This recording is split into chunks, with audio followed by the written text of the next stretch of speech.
Hello hi ನಮಸ್ಕಾರ. ನಾನು ಬಸವರಾಜ್ ಮಾತಾಡ್ತಾ ಇದ್ದೀನಿ, ಪತ್ರಕರ್ತರು. ಏನಪ್ಪಾ ಏನೋ ವೇಷ ಹಾಕಿದ್ದೀರಾ ಬಸವರಾಜು ಅಂತೀರಾ? ಹೌದು. ಈ ವೇಷ ನೋಡಿದ್ರೆ ಸಾಕು ಗೊತ್ತಾಗುತ್ತೆ. ಬಹುಶಃ ಉತ್ತರ ಕನ್ನಡ ಮತ್ತೆ ಬೆಳಗಾವಿಯ ಬಹುತೇಕ ತಾಲೂಕುಗಳಲ್ಲಿ ಈ ಗೌಳಿ ಜನಾಂಗ ಅಂತ ಬರ್ತದೆ, ಗೌಳಿವಾಡ ಗ್ರಾಮಗಳು ಬರ್ತವೆ. ಇವ್ರದ್ದು ಏನಪ್ಪಾ ಕಾಯಕ ಅಂದ್ರೆ ದನಕರುಗಳನ್ನ ಒಂದ್ ರೀತಿ ಕಾಯ್ದು ಅವುಗಳು ಬರ್ತಕ್ಕಂತ ಹಾಲನ್ನ ಮಾರಿ ಜೀವನ ಸಾಗಿಸ್ತಾರೆ. ಜೊತೆಗೆ ಕುರಿಗಾಯಿಗಳು ಸಹ ಇದಾಗ್ತಾರೆ. ವಿಶೇಷವಾಗಿ ಉತ್ತರ ಕನ್ನಡದಲ್ಲಿ ಗೌಳಿ ವಾಡಗಳು ಅಂತಾನೆ ಸಾಕಷ್ಟು ಹಳ್ಳಿಗಳು ಇದಾವೆ. ಕಾಡು, ಒಂದ್ ರೀತಿ ಕಾಡಂಚಿನ ಪ್ರದೇಶಗಳು. ಮತ್ತೆ ಅವ್ರ ಉದ್ದೇಶ ಏನಪ್ಪಾ ಅಂತಂದ್ರೆ ಸಾಕಷ್ಟು ಒಂದ್ ರೀತಿ ಈ ಕಾಡು ಅಂಚಿನ ಪ್ರದೇಶಗಳಲ್ಲಿ ವಾಸ ಮಾಡಿ ದನಕರಗಳನ್ನ ಮೇಯಿಸಿ ಅವರು ಜೀವನ ಮಾಡ್ತಕ್ಕಂಥದ್ದು. ಬಹುಶಃ ಮತ್ತೆ ಭಾಗಶಃ ಇದನ್ನ ರಾಜ್ಯ ವರದಿ ಚೆಲ್ಲಿಕ್ಕೆ ನಾನು ಬಂದಿದ್ದೀನಿ. ಗೌಳಿವಾಡ ಗ್ರಾಮಗಳಲ್ಲಿ ಬಹುತೇಕ ಕಡೆ ನಾನು ನೋಡ್ದಂಗೆ ಬಹುಶಃ ಇಲ್ಲಿ ಇರೋರೆಲ್ಲ ಭೇಟಿಯಾಗಿದ್ದಾರೆ. ಅವ್ರು ಹೇಳೋ ಪ್ರಕಾರ ಒಂದ್ ರೀತಿ ಇವತ್ತಿಗೂ ಸಹ ಒಂದ್ ರೀತಿ ಸ್ವತಂತ್ರ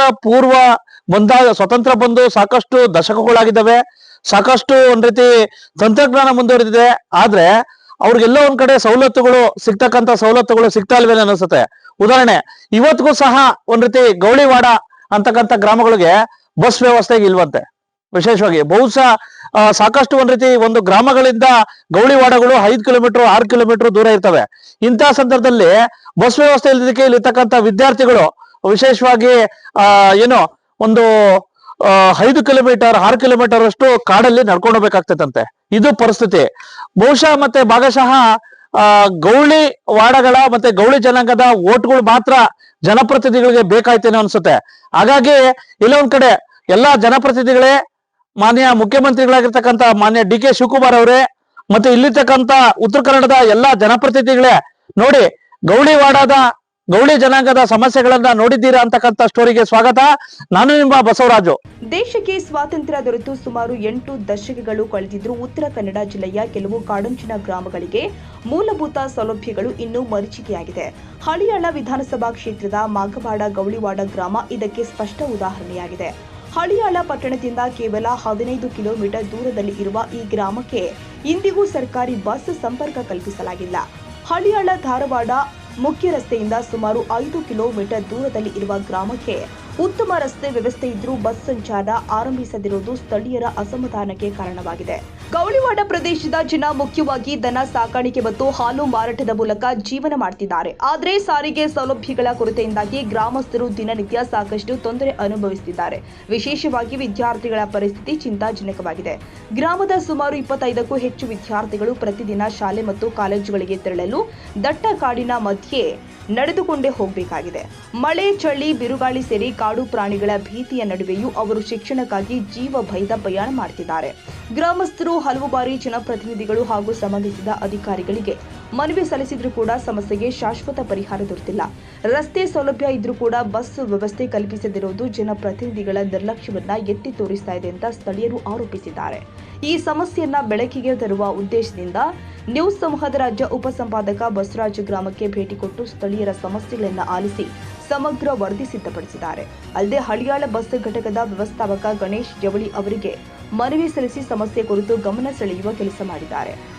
ಗೊತ್ತಾಯ್ತಲ್ಲ ವೀಕ್ಷಕರೇ, ಮಾನ್ಯ ಇಷ್ಟ ದಿನ ಏನಪ್ಪಾ ನೀವು ಸಾಕಷ್ಟು ಜನಪ್ರತಿನಿಧಿಗಳು ಬಂದೋಗಿದ್ದಾರೆ, ರಾಜ್ಯವನ್ನ ಆಳಿದ್ದಾರೆ. ಮತ್ತೆ ಉತ್ತರ ಕನ್ನಡದ ಈ ಒಂದು ಗೌಳಿ ಸಮಾಜದ ವಿಶೇಷವಾಗಿ ಗೌಳಿ ವಾಡಗಳ ಹೆಸರುಗಳಲ್ಲಿ ಸಾಕಷ್ಟು ಒಂದ್ ರೀತಿ ಬೆಳೆದು ಬಂದಿದ್ದೀರಾ. ಸಾಕಷ್ಟು ಅವ್ರು ಓಟ್ಗಳು ತಗೊಂಡು ಗೆದ್ದು ಬಂದಿದ್ದೀರಾ.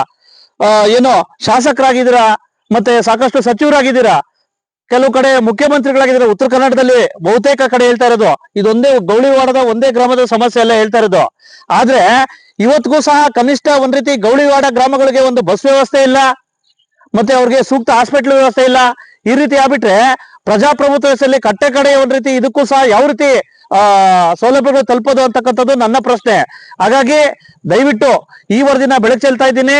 ದಯವಿಟ್ಟು ಈ ಒಂದು ಗೌಳಿವಾಡ ಗ್ರಾಮಗಳಿಗೂ ಸಹ ಇನ್ಮೇಲೆ ದಯವಿಟ್ಟು ಬಸ್ ವ್ಯವಸ್ಥೆ ಕಲಿಸ್ಬೇಕು. ಮತ್ತೆ ಇನ್ನೊಂದ್ ಕಡೆ ಏನಪ್ಪಾ ಅಂತಂದ್ರೆ ಸಾಕಷ್ಟು ಹಾಸ್ಪಿಟ್ಲ್ಗೂ ಸಮಸ್ಯೆ ಇದೆಯಂತೆ, ಮತ್ತೆ ಮಕ್ಕಳುಗಳಿಗೆ ಓದ್ತಕ್ಕಂಥ ಶಾಲೆ ಶಿಥಿಲಗೊಂಡಿದೆಯಂತೆ. ಹೀಗೆ ಹಲವಾರು ಸಮಸ್ಯೆಗಳಿದಾವೆ. ಇವನ್ನೆಲ್ಲ ನಿವಾರಣೆ ಮಾಡೋದಕ್ಕೆ ಏನ್ ದಾಡಿ ನಿಮ್ಗೆ ಅಂತಕ್ಕಂಥದ್ದು ನನ್ನ ಪ್ರಶ್ನೆ.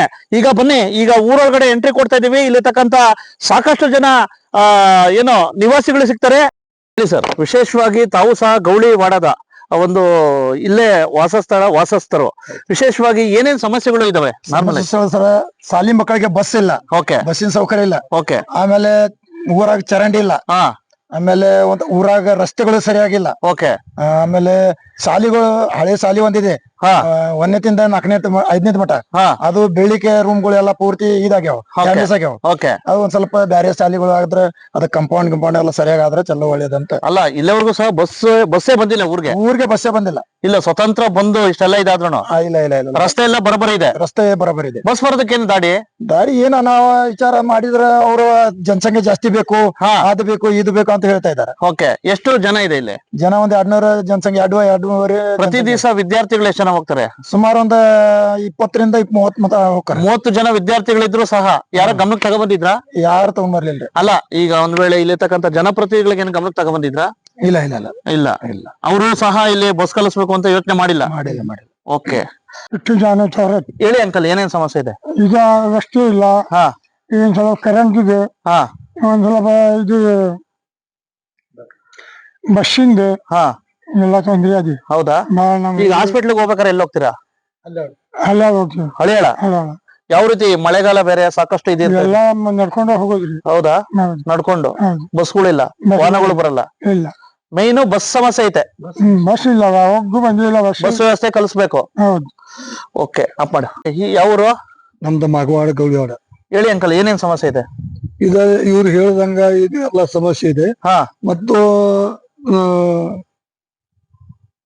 ಇವು ಅಧಿಕಾರಿಗಳು ಇಲ್ಲಿ ಬರುದು ಯಾವಾಗ ಅಂದ್ರೆ ಓಟ್ ಕೇಳಿದಾಗ ಅಷ್ಟೇ ಬರೋವು. ಓಟ್ ಕೇಳಾಕ ಅಧಿಕಾರಿಗಳು, ಜನಪ್ರತಿನಿಧಿಗಳು ಅವ್ರ ಓಟ್ ಕೇಳಾಕ ಅಷ್ಟೇ ಬರೋವು. ಆಮೇಲೆ ಹೋದ್ರ ಅತ್ತ. ಓಕೆ, ಅವ್ರು ಹತ್ತಾಗ ಮಕ್ಕೊಂತಾರ, ನಾವ್ ಇಲ್ಲಿ ಮಕ್ಕೋತೀವಿ. ಎಲೆಕ್ಷನ್ ಟೈಮ್ಗೆ ತಿರುಗಿ ಬರೋರು ಅಲ್ಲಿವರೆಗೂ ಬರಲ್ಲ. 5 ವರ್ಷಕ್ಕೆ ಅವ್ರು ಮತ್ತೆ ಬಂದಾಗ ಅವ್ರನ್ನ ಮಾರಿ ನೋಡಿ. ಓಕೆ, ಹಿಂಗ ಯಾವ ರೀತಿ ಆಗ್ಬಿಟ್ರೆ ಯಾವ ರೀತಿ ಅದ ನಮಗ್ ಗೊತ್ತಿಲ್ಲ. ಓಕೆ, ಅದ ಏನೇನ ಅವ್ರು ಮಾಡ್ತಾರ ಆ ಕಡೆ, ಬರೇ ಓಟ್ ತಗೊಂಡಾಗ ಅಲ್ಲೇ ಕುಂದಿರ್ತಾರೋ ಏನ್ ಮಾಡ್ತಾರೋ ಏನ್ ನಮ್ಗ್ ಗೊತ್ತಿಲ್ಲ. ಓಕೆ, ಒಟ್ಟಾರೆ ಇವೆಲ್ಲ ಸಮಸ್ಯೆಗಳು ನಿವಾರಣೆ ಆಗ್ಬೇಕು. ಮೇನ್ ಬಸ್ ಸಮಸ್ಯೆ ಸುಧಾರಣೆ ಆಗ್ಬೇಕು. ಬಸ್ ಸಮಸ್ಯೆ ಆಗ್ಬೇಕು,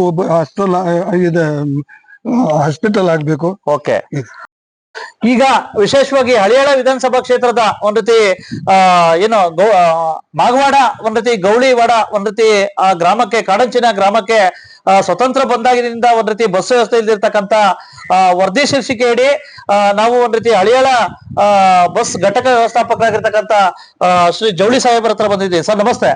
ಹೇಳಿ ಸರ್, ಸ್ವತಂತ್ರ ಬಂದಾಗಿದ್ದು ಸಹ ಬಸ್ ವ್ಯವಸ್ಥೆ ಇಲ್ಲ, ಏನು ಮಾಗವಾಡ ಗೌಳಿವಾಡ ಗ್ರಾಮಕ್ಕೆ ಸಾಕಷ್ಟು ಸಮರ್ಪಕ ರಸ್ತೆ ಇದೆ, ಎಲ್ಲ ಇದೆ, ಆದ್ರೂ ಸಹ ಕಣ್ತೆರ್ದಿಲ್ಲ. ನೀವೇನ ಕಣ್ತೆರಿದಿರೋ? ಈಗ ತಾವು ನಮಗೆ ಈ ಗಮನಕ್ಕೆ ತಂದಿದ್ದೀರಾ. ಆ ಗ್ರಾಮಸ್ಥರು ನಮಗೆ ವಿನಂತಿ ಈಗಾಗಲೇ ಹೇಳಿದ್ರೆ ನಾವು ಆಲ್ರೆಡಿ ಇದನ್ನ ವ್ಯವಸ್ಥೆ ಮಾಡಿಬಿಟ್ಟಿರೋರು. ಇದು ತಮ್ಮ ಮೂಲಕ ನಮ್ಮ ಗಮನಕ್ಕೆ ಬಂದಿದೆ, ನಮಗ ಸಂತೋಷ ಆಗಿದೆ. ಅಲ್ಲಿ ತಮ್ಮ ಹೇಳಿಕೆ ಪ್ರಕಾರ, ಗ್ರಾಮಸ್ಥರ ಹೇಳಿಕೆ ಪ್ರಕಾರ 25ರಿಂದ 30 ಜನ ವಿದ್ಯಾರ್ಥಿಗಳು ಹಳಿಯಾಳಕ್ಕೆ ಶೈಕ್ಷಣಿಕ ವಿದ್ಯಾಭ್ಯಾಸಕ್ಕಾಗಿ ಬರ್ತಾರಂತ ನಾವು ಮಾಹಿತಿ ಬಂದಿದೆ. ನಾವು ಆದಷ್ಟು ಬೇಗ 4-5 ದಿನದಲ್ಲಿ ಈ ಮನವಿಯನ್ನ ನೋಡಿ ಅಲ್ಲಿಂದ ನಮ್ಮವ್ರನ್ನ ಸರ್ವೆ ಕಳಿಸಿ ಯಾವ ಟೈಮಿಗೆ ಗ್ರಾಮಕ್ಕೆ ಬಸ್ ಬೇಕು ಅಂತ ಗ್ರಾಮಸ್ಥರಿಂದಲೇ ಮಾಹಿತಿಯನ್ನ ಪಡೆದು ಅಲ್ಲಿ ಬೆಳಿಗ್ಗೆ ಮತ್ತು ಸಾಯಂಕಾಲ 2 ವಾಹನಗಳನ್ನ ಪ್ರತಿದಿನ ಕಾರ್ಯಾಚರಣೆ ಮಾಡುವ ಕ್ರಮವನ್ನ ಅತಿ ಶೀಘ್ರವಾಗಿ ತೆಗೆದುಕೊಳ್ತೇವೆ. ಏನ್ ಸರ್, ಯಾಕೆ ಇಷ್ಟ ದಿನ ಆದ್ರೂ ಯಾಕಪ್ಪ ನಮ್ಮ ಪತ್ರಿಕೆ ಬಂದು ಕಣ್ತಿರ್ಸ್ಬೇಕಾಯ್ತಿಲ್ಲ? ಇಲ್ಲ, ಹಾಗೇನಿಲ್ಲ. ರೆಗ್ಯುಲರ್ ಆಗಿ ಏನಾಗುತ್ತೆ, ಪ್ರತಿ ವರ್ಷ ವಿದ್ಯಾರ್ಥಿಗಳ ಸಂಖ್ಯೆ ಜಾಸ್ತಿ ಆದ್ರೆ, ಊರಿಗೆ ಬಸ್ ಇರದೇ ಇದ್ರೆ ಗ್ರಾಮಸ್ಥರೇ ಬಂದು ನೇರವಾಗಿ ನಮಗೆ ಮನವಿ ಕೊಡ್ತಾ ಇದ್ರು, ಇಲ್ಲ ಬೇರೆದವ್ರ ಕಡೆಯಿಂದ ನಮಗೆ ಮಾಹಿತಿ ಇರ್ತಾ ಇತ್ತು. ಇದು ಮಾಹಿತಿ ಇಲ್ಲದೆ ಇರೋದಕ್ಕೆ ಇದೊಂದು ಗ್ರಾಮ ಉಳಿದಿದೆ. ನಾವು ಆದಷ್ಟು ಬೇಗ ಈ ಗ್ರಾಮಕ್ಕೆ ಸಾರಿಗೆ ವ್ಯವಸ್ಥೆನ ಕಲ್ಪಿಸ್ತೀವಿ. ಧನ್ಯವಾದಗಳು sir. Thank you. Magawada Gouliwada ಗ್ರಾಮಕ್ಕೆ ಬಸ್ ಸೇವೆ ಸೇರಿ ಅಗತ್ಯ ಮೂಲಭೂತ ಸೌಲಭ್ಯಗಳನ್ನ ಸರ್ಕಾರ ಯಾವಾಗ ಒದಗಿಸುತ್ತೆ ಎಂಬುದನ್ನ ಗ್ರಾಮಸ್ಥರು ಕಾತುರದಿಂದ ನಿರೀಕ್ಷೆ ಮಾಡ್ತಿದ್ದಾರೆ. ಕನ್ನಡಿಗರ ಮೆಚ್ಚಿನ ನಿಮ್ಮ AJ 24/7 ನ್ಯೂಸ್ ಕನ್ನಡ ವಾಹಿನಿ ಇದೀಗ ಟಿವಿಯಲ್ಲಿ ಲಭ್ಯ. ವೇಳೆ ನೋಟಿಸ್ ಕೊಟ್ಟಿದ್ರೆ ವಾಪಸ್ ತಗೋತೀವಿ. ಇವತ್ತು ವಕ್ಫ್ ಪ್ರಾಪರ್ಟಿ ಅಂತೇಳಿ ಬರ್ತದೆ ಅಂತ ಹೇಳಿದ್ರೆ ರೈತರು ಬೀದಿಗೆ ಬಂದ್ರೆ ಏನ್ ಮಾಡ್ಬೇಕಾಗತ್ತೆ? ಯಾರು ವೋಟ್ ಹಾಕಿಲ್ಲ ಅಂದ್ರೆ ಗ್ಯಾರಂಟಿನೆಲ್ಲ ಸ್ಟಾಪ್ ಮಾಡ್ಬಿಡ್ತೀವಿ.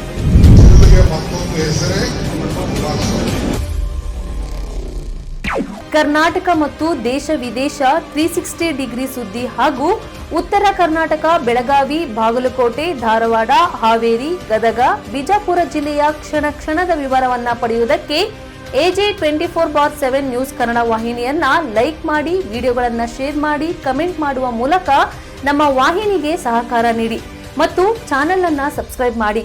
ಧನ್ಯವಾದಗಳು.